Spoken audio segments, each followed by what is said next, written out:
A saint has just passed away? It is often said that when a saint leaves the world, heaven holds a celebration and the earth sheds tears. The passing of Pope Francis, a humble shepherd, a father full of mercy, and a living symbol of faith in today's world, has left a void that is difficult to fill in the hearts of millions of people across the globe. Born in Buenos Aires, Argentina, with the birth name Jorge Mario Bergoglio, Pope Francis grew up in a modest Italian immigrant family. His father was a worker at a railway factory, and his mother was a devoted homemaker. His childhood was not spent in luxury, but in working-class neighborhoods where every piece of bread was the result of hard labor. It was from this environment that a compassionate heart, sensitive to the pain of others, was formed in him. Unlike the image of a pope often associated with power and luxury, Pope Francis chose a different path: humility and service. Upon being elected pope on March 13, 2013, he astonished the world by choosing the name Francis, a decision full of meaning. This was the first time in history a pope had taken the name of the poor saint of Assisi. Saint Francis symbolizes renunciation, love for nature, and mercy toward the poor. And this became the guiding principle of Pope Francis's life and ministry. The church must be a field hospital after the battle. We must heal wounds, warm hearts, and be close to people. Pope Francis. As the head of the global Catholic Church, Pope Francis did not live in the magnificent apostolic palace, a residence used by previous popes. Instead, he chose to reside in the simple Casa Santa Marta, a place designed for pilgrims and priests.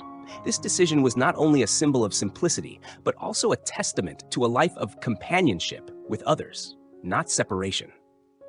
During his travels, Pope Francis did not choose shiny limousines, but often traveled in a small car, sometimes a bus with cardinals.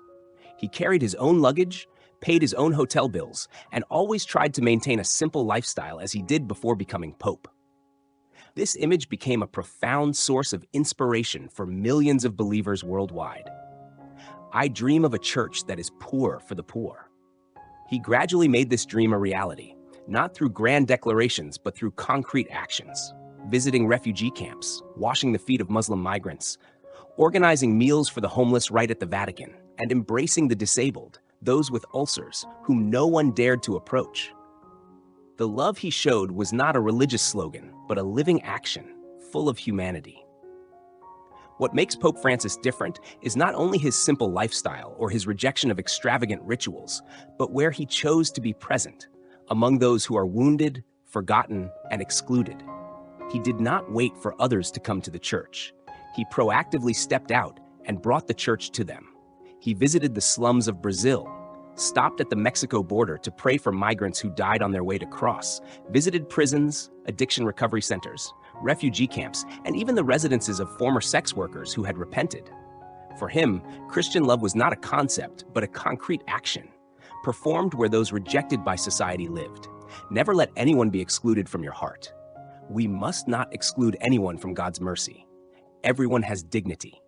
His love transcended all boundaries. He embraced the disabled as if embracing Christ's suffering body, kissed the feet of migrants as an act of conversion and humility, sat silently listening to abuse victims as if to say, "I am here with you, I trust you, and I suffer with you."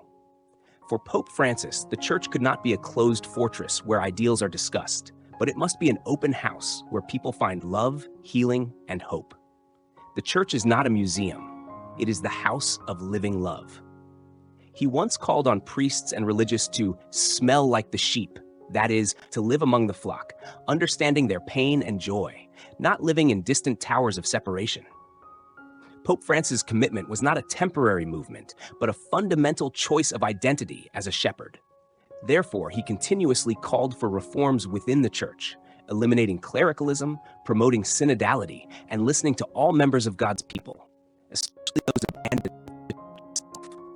Out there, the world is facing many open wounds: war, climate change, social injustice, and mental crises. And it is precisely in these places that Pope Francis wanted the church to be present, like a field hospital after the battle, ready to heal, listen, and love, not condemn. He not only stepped out physically, but also stepped out of fixed mindsets, prejudices, and rigid frameworks that had made many feel like they did not belong to the church. For him, God is the Father of all, regardless of gender, orientation, circumstance, or belief. And so the church's doors must be as wide open as God's heart. Since assuming the role of leader of the global Catholic Church, Pope Francis has not only continued the sacred mission, but also become a revolutionary thinker, not through force, but through love, mercy, and prophetic voice in a turbulent age. The encyclical Laudato Si, 2015, was not simply a document about the environment. It was a theological, anthropological, and sociological wake-up call. Pope Francis broke traditional boundaries between religion and life, between the church and politics, to call for a holistic ecological conversion, where humans, nature, and God are interconnected in mutual relationships. All of us can collaborate as instruments of God in caring for creation. He condemned the consumerist economic model, indifferent to the poor, destroying the environment, and emphasized that the environmental crisis is also a moral crisis. There can be no social justice without ecological justice. Behind every word was the cry of the poor, future generations, and the planet itself.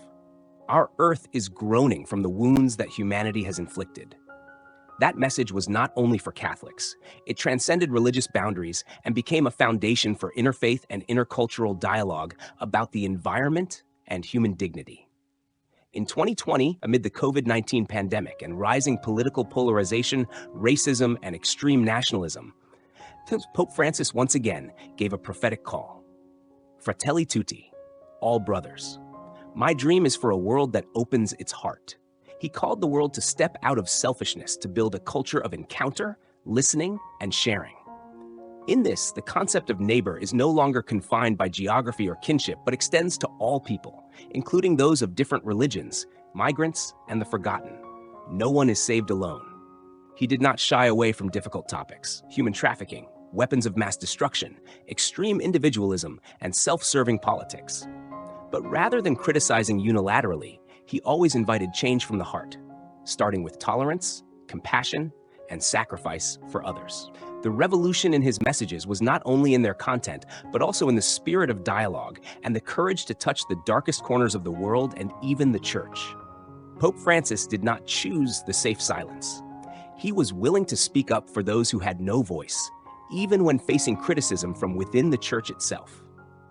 What is precious is how he spoke, not with condemnation, but with gentle words. He did not create enemies, but invited others to be friends. He did not provoke fear, but sowed hope. We must dream together. No one can face life in isolation. If there is one overarching theme in Pope Francis's ministry, it is the prioritization of the poor, the marginalized, not just in words, but through specific, simple, and close actions. From the very first day he appeared to the public as Pope, he chose the name Francis, a choice that was not merely symbolic, but a living declaration to follow the spirit of St. Francis of Assisi, to love the poor, live simply, and love creation. The poor are at the center of the gospel. If we abandon them, we no longer preach the gospel. This was not just a slogan. It was a call for deep conversion for the church and every Christian to return to its true identity, a church that is poor for the poor. Pope Francis's love for the poor was expressed through countless quiet yet powerful acts at the very heart of the church's power. The Vatican. Providing shelter for the homeless within the Vatican grounds, turning empty spaces into warm homes, organizing free haircuts, health checkups, opening showers, laundry rooms, and distributing meals daily to the homeless around St. Peter's Square. Inviting the poor to attend the church's grand events, not as spectators, but as honored guests sitting in the front rows. All of these actions were not meant to impress or create a public image. For Pope Francis, love had to be embodied in concrete actions, not just in theory or preaching. Pope Francis did not just help the poor materially, but also revive their dignity, those whom the world often views with pity or disdain. For him, the poor were not objects of charity, but teachers of humility, the true value of life, and faith in the midst of hardship. He once said, "I see Christ in the poor. They are the suffering flesh of Christ." His presence at refugee camps, slums, disaster areas, or even war zones carried one message: the church cannot be indifferent to the suffering of humanity. The unique approach of Pope Francis was to accompany, not to stand above. To listen, not preach unilaterally. He encouraged priests, religious, and laypeople to step out of their comfort zones and reach the marginalized places where loneliness, pain, and neglect are found. That is where the church must be present. A shepherd must smell like the sheep. That means living close, blending in with the real lives of the people. Pope Francis did not see young people with concern or judgment. On the contrary, he saw them as the vibrant hope of the church, the present of God, not just the future. In his encounters, especially at World Youth Day, WYD, he always spoke with a language that was approachable, powerful, full of inspiration and trust. Make some noise. Don't be afraid to bring God into the crowd. Don't let anyone extinguish your ideals. He did not encourage a closed or repetitive life of faith, but a dynamic, creative life, responsible for the world, daring to step out of comfort zones to live the gospel courageously and joyfully. For Pope Francis, faith was not a burden, but a flame that should be lit with passion and love. Many young people leave the church not because they lose faith in God, but because they feel abandoned, misunderstood, or once hurt. Pope Francis saw that, and instead of condemning, he opened the doors of mercy. He did not push them away, but gently invited them to return, step by step, with a heart full of empathy. God never tires of forgiving. We are the ones who tire of asking for forgiveness. This message was like a powerful healing medicine for souls that once carried the burden of guilt, had fallen, or felt unworthy. He repeated to them, "You are always loved." Pope Francis not only encouraged young people to come to God, but also entrusted them with responsibility and trust, calling them the builders of the church in the new age. He called young people to speak out for justice, the environment, solidarity, truth, and love in a fractured world. In the apostolic exhortation, Christus vivit, Christ is alive, he wrote, "Young people are not just those who will make the church young again. They are the church." Not only with young people, Pope Francis also paid deep attention to those who had turned away from the church, those who felt they no longer had a place in the faith community. For him, the church was not a fortress for the righteous, but a field hospital, open amidst the battlefield of life, where every soul is cared for. He emphasized that the mission of the church is not to close its doors, exclude, but to welcome, heal, and accompany. It is a pastoral vision, a revolution in ministry. The church must go out, not wait for people to come to it, but go to those who are lost. In the moment when the church and the world bid farewell to Pope Francis, the silence felt heavy. No more grand speeches or solemn rituals, only deep gratitude and sincere tears. He passed not just as a pope, but as a gentle father who lived out true love with his flock. From the slums of Buenos Aires to St. Peter's Square, from refugee centers to war-torn places, wherever there was suffering, there was his spiritual presence. He once said, "A shepherd must smell like the sheep," and he lived like that. Simple, close, no throne, no crown, just a heart that knew how to love and hands always open to embrace. Now the whole world mourns his passing, not just with titles, but with words filled with love. He was one of us, a voice for the powerless, a saint among the ordinary. Not power, but mercy. Not grandeur, but humility. Not applause, but the tears that were dried. These are the things he left behind. Pope Francis's legacy is not stored in ancient libraries, but etched deeply in the daily lives of those who touched his kindness. Small acts, hugging a disabled child, sitting for lunch with a homeless, kissing the feet of a migrant, became living symbols of a faith in action. He once reminded us, "A Christian cannot be sad. Our hearts must be filled with the joy of the gospel." And he was the one who sowed that joy in souls that seemed dried up.